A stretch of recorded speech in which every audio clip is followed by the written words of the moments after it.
প্রিয় দর্শক, ঐক্য স্টোর সংবাদপত্রে বাংলাদেশ অনুষ্ঠান থেকে আমি রেজানুর রহমান আপনাদের শুভেচ্ছা জানাচ্ছি।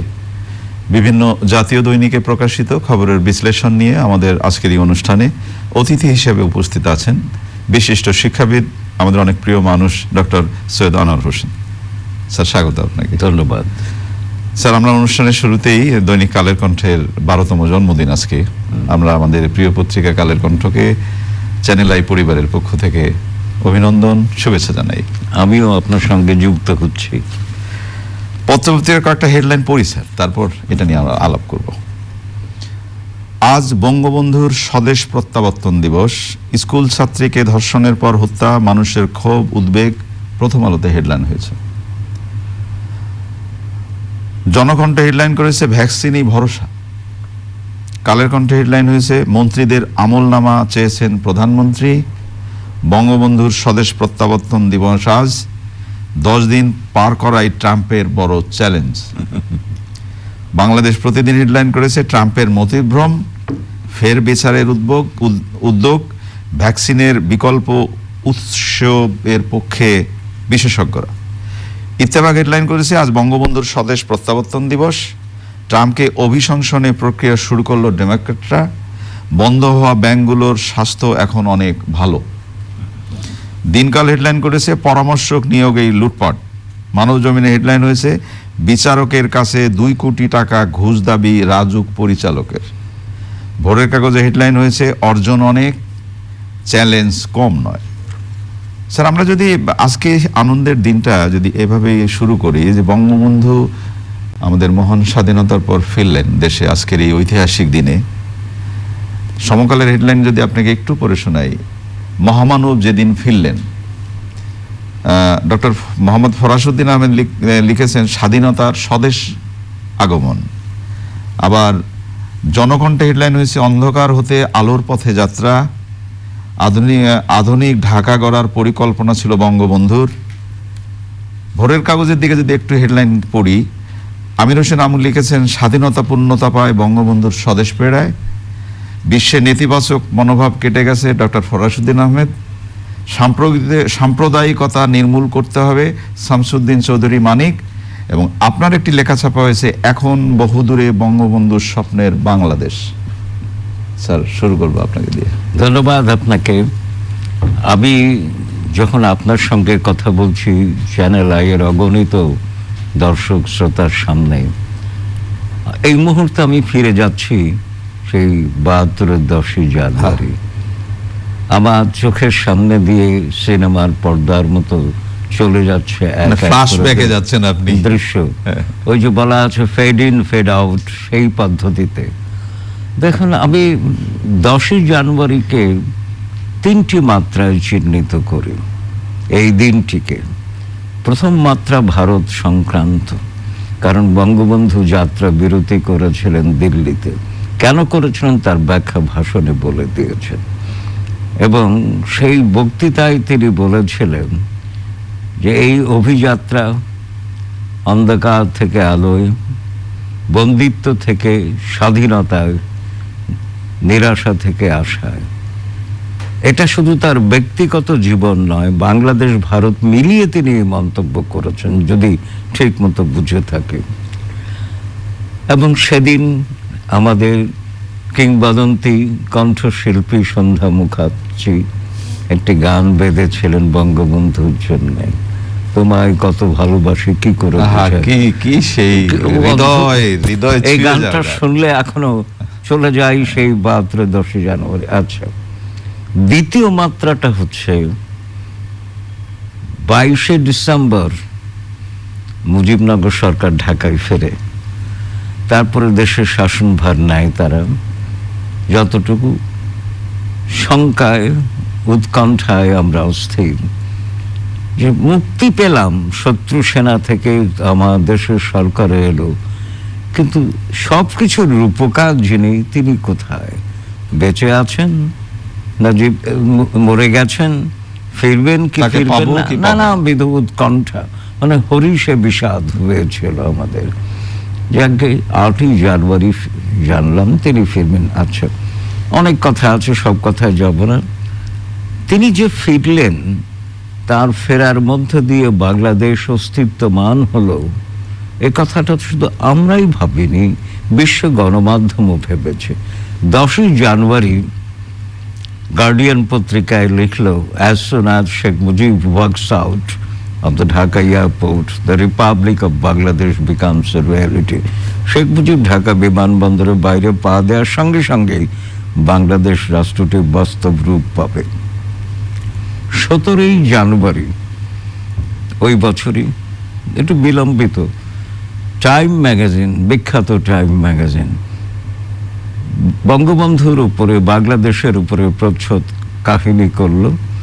উপরে লেখা ছিল, বাংলাদেশ ফ্রম জেইল টু পাওয়ার। কি অদ্ভুত ব্যাপার, বঙ্গবন্ধুকে বাংলাদেশ বানিয়ে। আসলে তো তাই তো, বঙ্গবন্ধু মানে তো বাংলাদেশ, বঙ্গবন্ধু মানে স্বাধীনতা, বঙ্গবন্ধু মানে বাংলাদেশ।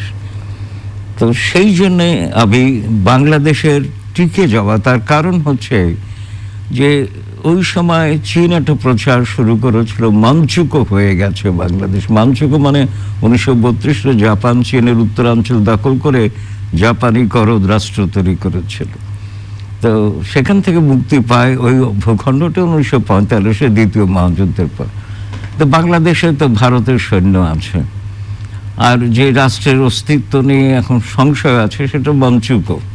আচ্ছা, বঙ্গবন্ধু এসে প্রমাণ করলেন যে মানচুকো নয়, এটা বাংলাদেশ।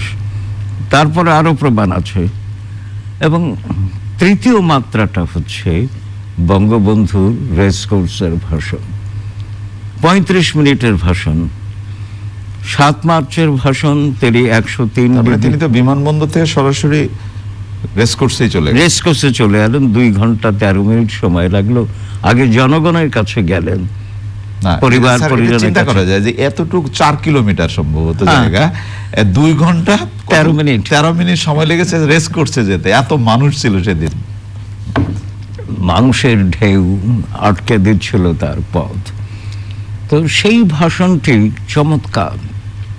আচ্ছা, আর একটা কথা বলতে ভুলে গেলাম, দ্বিতীয় পয়েন্টে, দ্বিতীয় মাত্রায়, যে লেনিন যদি না ফিরতেন বলশেবিক বিপ্লব হতো না।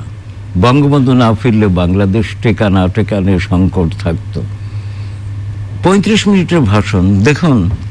ওই ভাষণটি হচ্ছে, আমি বলছিলাম যে 7 মার্চের ভাষণের সময় 103 ডিগ্রি জ্বর, অলিখিত স্বতঃস্ফূর্ত।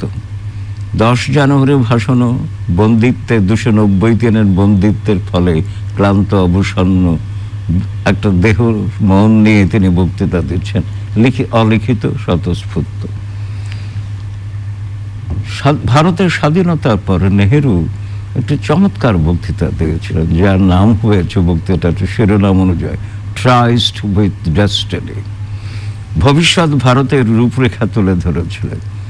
আমার বঙ্গবন্ধুর ভাষণটি ওই ট্রাইস্ট উইথ ফিউচার অফ বাংলাদেশ, বাংলাদেশের ভবিষ্যৎ কাঠামো তুলে ধরেছিলেন। 7 মার্চে বলেছিলেন স্বাধীনতার কথা, এবার বললেন স্বাধীন হয়ে কি করতে হবে তার কথা। এবং তৃতীয় মাত্রায় এসে আমার কাছে সবচেয়ে গুরুত্বপূর্ণ মনে হয়, সেদিনও মনে হয়েছে, এখনো মনে হচ্ছে, যতদিন বেঁচে থাকি ততদিন, একটি কথা, অনেক কথার মধ্যে, বাংলাদেশ একটি আদর্শ রাষ্ট্র হবে। স্পষ্ট ভাষায় বলে দিতে চাই, এই রাষ্ট্রের ভিত্তি কোনো ধর্ম ভিত্তিক হবে না। বাংলাদেশের ভিত্তি হবে গণতন্ত্র, সমাজতন্ত্র, ধর্ম নিরপেক্ষতা।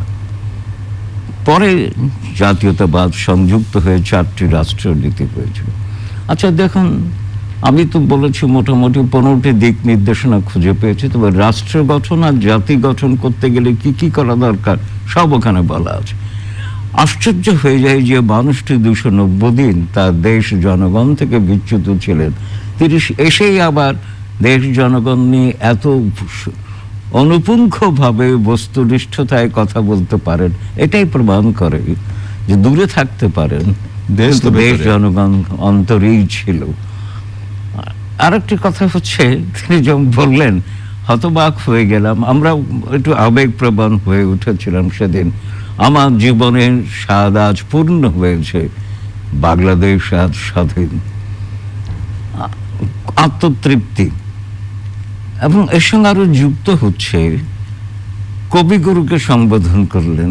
কবিগুরু, তুমি বলেছিলে 7 কোটি সন্তানের হে মুগ্ধ জননী রেখেছ বাঙালি করে মানুষ করেনি। কবিগুরু, তুমি দেখে যাও তোমার বাঙালি আজ মানুষ হয়েছে, লড়াই করে স্বাধীন। এবং ইতিহাসে বাঙালিরা এবার যা করেছে, ইতিহাসে তার নজির নাই। সত্যি তাই, সংক্ষিপ্ততম মুক্তিযুদ্ধ, সবচাইতে অসম যুদ্ধ, এবং এই যুদ্ধে বাঙালির জয়। যুদ্ধতত্ত্বে আছে অ্যাসিমেট্রিক ওয়ার। কোনোদিন দেখা যায়নি দুর্বল পক্ষ জয়ী হয়েছে, আমরা দুর্বল পক্ষ জয়ী হয়েছি। তো তারপরে ধরুন, এত আবেগের মধ্যেও তিনি তার মনুষ্যত্ব, বাঙালিত্ব, মুসলমানত্ব কোনোটাই বিস্তৃত হননি।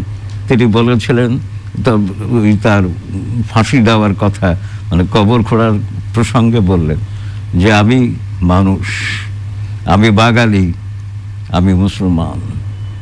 মানুষ একবারই মরে, দুবার মরে না। আচ্ছা, তারপরে বললেন, বাঙালিত্ব তুলে ধরলেন। ফাঁসির মঞ্চে যাবার সময় আমি বলবো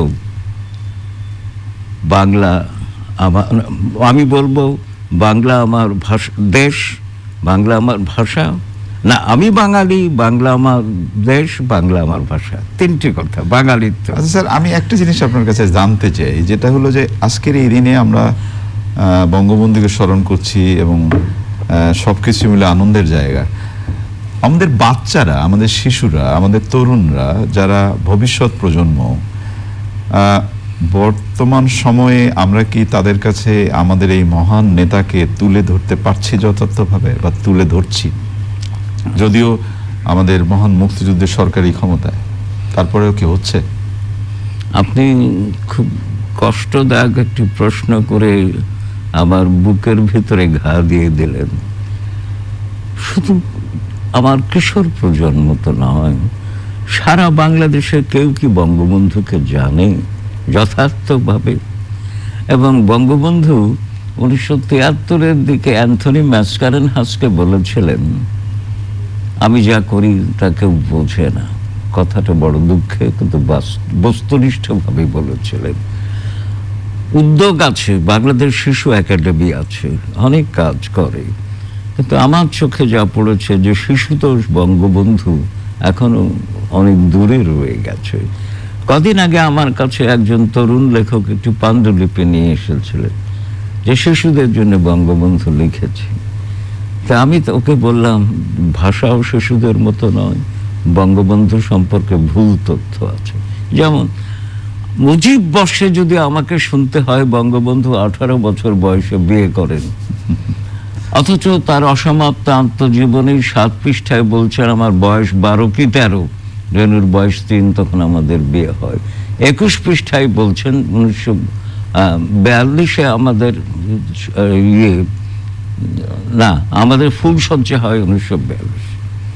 তো এই জন্যে এখন, অথচ শুনি 18 বছর 14 বছর, যে যার মতো। আমার মনে হয় এই ইতিহাসগুলো তো আসলে আমাদের এখন খুব পরিষ্কারভাবে বাচ্চাদের সাথে তুলে ধরা দরকার। আমার মহান নেতাকে প্রতিদিন স্মরণ করলেই তো বাংলাদেশে স্মরণ করা হবে। আমরা একটু অবশ্যই ভিন্ন প্রসঙ্গে আসি। যে পত্রপত্রিকার হেডলাইনগুলো পড়লাম, সেখান থেকে একটু কয়েকটা হেডলাইন নিয়ে একটু কথা বলতে চাই। স্যার, আমরা সাম্প্রতিক সময়ে দেখলাম যে ধর্ষণ বিরোধী আইন হলো এবং সেই আইনটা কার্যকর হওয়ার পথেও, এবং আমরা ভাবলাম যে ধর্ষণ বোধ করি থেমে যাবে। কিন্তু আমি কালের কণ্ঠর হেডলাইন, প্রথম আলোর হেডলাইনটা যদি আপনাকে আবার পড়ে শোনাই, কয়েকদিন ধরে যে আলোচনা চলছে, স্কুল ছাত্রীকে ধর্ষণের পর হত্যা, মানুষের ক্ষোভ এবং উদ্বেগ, এবং এই ধর্ষণ বিষয়টিকে নিয়ে খুব আলোচিত হচ্ছে বিষয়ে, বিশেষ করে পরিবারের মধ্যে। তা আমরা এত কিছু আইন কানুন, তারপরেও ধর্ষণ থামছে না, কারণ কি? আবার 3টি কথা। ধর্ষণ ব্যাপক হারে এমন একটি প্রসঙ্গের সঙ্গে পরিচিত হই 1971-এ পাকিস্তানিদের ধর্ষণ কাহিনী শুনে। এখন সেই ধর্ষণ ফিরে এসছে। যারা ধর্ষক তারা পাকিস্তানের প্রেতাত্মা, 1। 2, আমি যেটা মনে করি যে বাংলাদেশের শাসনহীনতার কারণে, শাসক আছে শাসন নেই, নেতা আছে নেতৃত্ব নেই, শাসনহীনতার কারণে এটা একটা হচ্ছে। করোনা কালে কিন্তু বিস্ফোরণ ঘটে গেল এই ধরনের অপরাধে। এর একটা মনস্তত্ত্ব আছে ধর্ষকের, বিকৃত মানসিকতাও আছে, অনেক কিছু মনস্তত্ত্ববিদরা বলতে পারেন।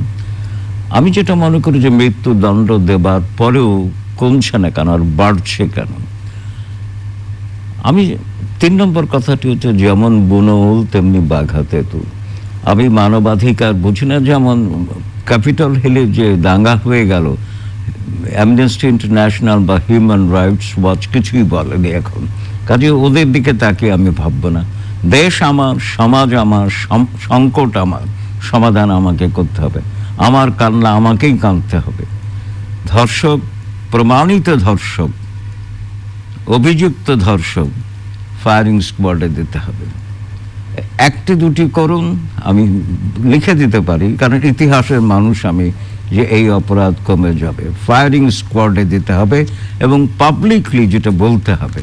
যেমন ঢাকা স্টেডিয়ামে একজন ধর্ষককে আজকে ফায়ারিং স্কোয়াডের সামনে দেওয়া হবে। এছাড়া উপায় তো নেই আমার আমার অসংখ্য প্রাণকে বাঁচাতে হবে, আমার নিরপরাধ প্রাণকে বাঁচাতে হবে। কি সব লোমহর্ষক কাহিনী পড়ছি আমরা আজকে। তো কাজে সেজন্য বলছি যেমন বুনোল তেমনি তেঁতুল। না, আসলে আমাদের আসলে এই বিষয়গুলো একটু একটু একটু ভাববার দরকার আছে। আর আমরা প্রতিনিয়তই কি বলবো, দুর্নীতির বিরুদ্ধে নানাভাবেই কথা বলা হচ্ছে। সরকারও সোচ্চার এবং স্বাস্থ্যগত দুর্নীতি নিয়ে তো আমরা নানাভাবেই কাহিল। মানব জমিনে একটা হেডলাইন পড়ে আমি খুব বিস্মিত হলাম, আমি নিজে বিস্মিত হলাম, আপনি বোধ করি আবার যদি পড়ি, বিচারকের কাছে 2 কোটি টাকা ঘুষ দাবি রাজুকের পরিচালকের। এটা কি করে সম্ভব হয়?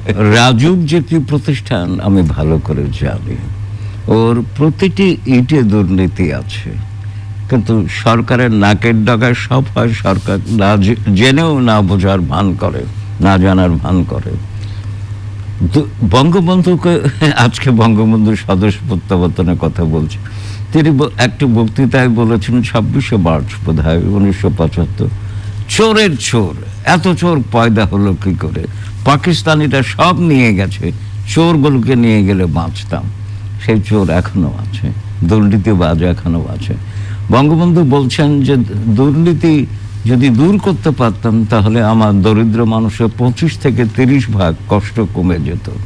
কিন্তু সেই দুর্নীতির বিস্ফোরণ হয়েছে, চুরির বিস্ফোরণ ঘটেছে। এটার একটি মাত্র কারণ হচ্ছে শাসনহীনতা। মন্ত্রী মহোদয়ের দৃষ্টি আকর্ষণ করে বলছি, যিনি গৃহায়ন পূর্ত মন্ত্রী, তার দায়িত্বে রাজু। আপনি কিন্তু দায়ী হবেন কোরআনের দৃষ্টিতে। একজন মেষ পালককে আল্লাহ জিজ্ঞাসা করবেন, তোমার অধীনে 10টি মেষ ছিল, তবে একটিকে ভালো মতো পানি খেতে দাওনি। কাজে আপনি কিন্তু হাসরের মাঠে দাঁড়াবেন, প্রশ্নবিদ্ধ হবেন।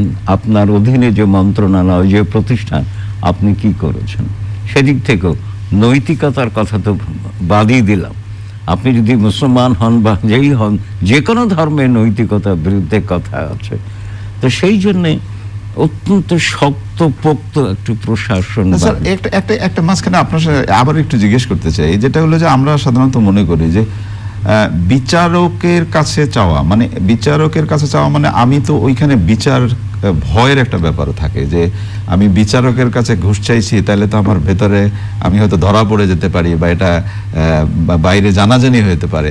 তা বিচারককেও যদি আমরা সমীহর জায়গা না করি, যদি এই রিপোর্টটি সত্য হয়, তাহলে স্যার আমরা তো একটা বিরাট একটা অন্যরকমের একটা জায়গার দিকে যাচ্ছি না, কি মনে হয়? কথাতে কিন্তু সেখানে আপনি চমৎকার প্রসঙ্গ এনেছেন। অর্থনৈতিক প্রবৃদ্ধিতে ভারত পাকিস্তানকে পেছনে ফেলে দিয়েছি, সারা বিশ্বের নজর কেড়েছি, কিন্তু সমাজ হিসাবে আমরা তো ধসে গেছি। মানুষ শুধু খেয়ে পড়ে বাঁচে না, সুখে থাকে। বঙ্গবন্ধু 10 জানুয়ারি বলেছেন, আমার জীবনের স্বাদ ছিল বাংলার মানুষ খেয়ে পড়ে সুখে থাকবে, খেয়ে পড়ে সুখে থাকবে। দুর্নীতি থাকলে, চুরি থাকলে তো সুখে থাকা যায় না। তো সেই জন্যে আমি মনে করি এই দেশের সমাজটা ধসে গেছে একেবারে। মানে ওয়াইবি ইয়েটসের যে একটা কবিতা আছে, দ্য সেকেন্ড কামিং, তার প্রথম পংক্তি হলো থিংস ফল অ্যাপার্ট, দ্বিতীয় বাক্য হলো সেন্টার ক্যানট হোল্ড, আজকের বাংলাদেশ তাই। আমি দুঃখিত এটা বলতে বাধ্য হচ্ছি, বাংলাদেশ নিয়ে গর্ব করবার অনেক আছে, কিন্তু বাংলাদেশ নিয়ে দুঃখ ভারাক্রান্ত হবার অনেক কিছু আছে। কিন্তু তার মধ্যে এই ধর্ষণ, দুর্নীতি, এগুলো আপনি তুলে আনলেন, আজকে বড্ড কষ্ট পাচ্ছি। না, মানে আলোচনার মানে স্বার্থে এই যে পত্রপত্রিকার হেডলাইন বলে আমাদের তুলতে হলো, কিন্তু আমি ব্যক্তিগতভাবে মনে করি স্যার, আমাদের দেশটা উন্নয়ন অগ্রযাত্রা এগিয়েই যাচ্ছে সামনের দিকে, যদি আমরা মানুষগুলো ভালো হতে পারি, মনটা যদি আমাদের শক্ত এবং মনটা যদি কি বলবো সৎ হয়, তাহলে কিন্তু আমরা অনেক দূর এগিয়ে যাব। আপনি যেহেতু উপস্থিত, আপনাকে পেয়েছি, আমি একটু শিক্ষার কার্যক্রম নিয়ে আপনার সাথে একটু আলাপ করতে চাই। আমরা একটা বছর পুরোপুরি আমাদের বাচ্চাদের বাড়িতে বসিয়ে রাখলাম, সামনের কত দিন পরে স্কুল কলেজ খুলবে সেটাও আমরা জানি না। তো সেই ক্ষেত্রে এই যে দীর্ঘদিন ধরে বাচ্চারা বাড়িতে বসে থাকার পরে যে মানসিক এক ধরনের বৈকল্য দেখা দিচ্ছে, এর থেকে পরিত্রাণ পাওয়ার সুবিধাটা কি, বা আপনার পরিত্রাণ পাওয়া খুব কঠিন, কারণ পরিস্থিতি অস্বাভাবিক সারা বিশ্বেই, শুধু বাংলাদেশে নয়। স্কুল কলেজ খোলাও সম্ভব না, কারণ জীবনটাকে আগে বাঁচাতে হবে, তারপরে জীবনকে সমৃদ্ধ করবার ব্যাপার।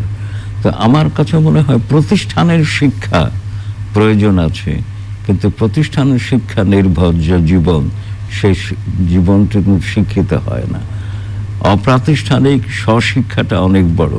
বাবা মাকে একটু বেশি সচেতন হতে হবে, সন্তান সন্ততি ঘরে বসেই যেন শিক্ষিত হতে পারে। এখন তো অনেক সুযোগ আছে প্রযুক্তির কল্যাণে, এই ব্যাপারটা চালিয়ে নিতে হবে। আরজ আলী মাতব্বর তো বিশ্ববিদ্যালয়ে পড়েননি, কিন্তু নিজে পড়েছেন। রবীন্দ্রনাথ কত দূর পড়েছেন? 6 পর্যন্ত পড়েছেন, কিন্তু নিজে পড়ে তো বিশ্বকবি রবীন্দ্রনাথ হয়েছেন। তো যত শিক্ষিত মানুষকে নিয়ে আমরা গর্ব করি সারা পৃথিবীতে, বাংলাদেশে সবাই কিন্তু স্বশিক্ষিত। এই কথাটা মনে রেখে বাবা মাকে সচেতন হতে হবে। বাবা মা যদি সচেতন হন, সন্তান সন্ততি সচেতন হবে। আপনাকে অনেক ধন্যবাদ। প্রিয় দর্শক, একথা খুবই স্পষ্ট এবং বিশ্বাসের সাথেই আমরা বলি, বঙ্গবন্ধু মানেই বাংলাদেশ। বঙ্গবন্ধু না হলে আমরা এই স্বাধীন দেশ পেতাম কিনা আমি জানি না। আজকে বঙ্গবন্ধুর স্বদেশ প্রত্যাবর্তন দিবস, আজকে আনন্দের দিন। বঙ্গবন্ধুর বাংলাদেশ সামনে এগিয়ে যাচ্ছে। এই এগিয়ে যাওয়ার যাত্রাপথে আমরা যে যেখানে আছি, আমরা যদি আমাদের নিজেদের সততার জায়গায় থেকে দেশটাকে এগিয়ে নিয়ে যাবার সংগ্রাম করি, পাশে থাকি, তাহলে মাননীয় প্রধানমন্ত্রী শেখ হাসিনার নেতৃত্বে এই যে বাংলাদেশ এগিয়ে যাওয়া আরও ত্বরান্বিত হবে, আরও আলোকিত হবে। আপনারা সবাই ভালো থাকবেন। করোনাকালীন এই দুঃসময়ে স্বাস্থ্যবিধি অবশ্যই মেনে চলবেন। আগামীকাল নিশ্চয়ই এই সময় আবার কথা হবে। খোদা হাফেজ।